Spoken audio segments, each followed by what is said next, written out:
ஊழியக்காரன் எதை பேசுகிறார்? இப்போ ஊழியங்கள் எல்லாம் மாறிடுச்சு.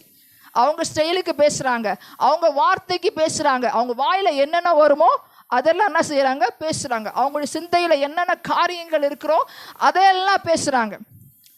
அதெல்லாம் வார்த்தைகள் அல்லங்க, அதெல்லாம் வார்த்தைகள் இல்லை. இன்றைக்கி பார்த்தீங்கன்னா ஃபாஸ்ட் ஃபுட்டு மாதிரி ஆண்டவருடைய வார்த்தை மாறிடுச்சு.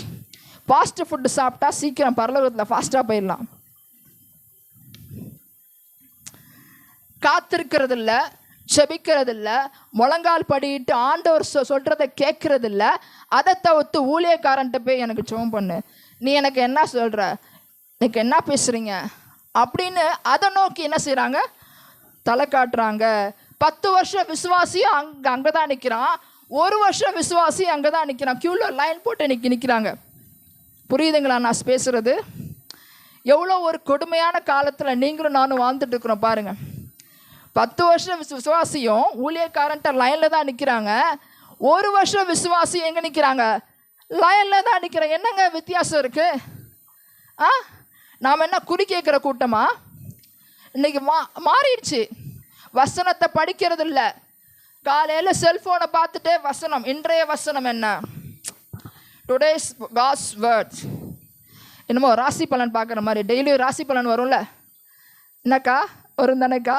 டிவி ஆன் பண்ணால் ராசி பலன் வரும், ஒவ்வொரு இதுக்கு ராசி பலன். அதே மாதிரி பைபிள் வார்த்தையும் குறி கேட்குற மாதிரி மாறிடுச்சு. அப்படியே மாற்றிட்டாங்க.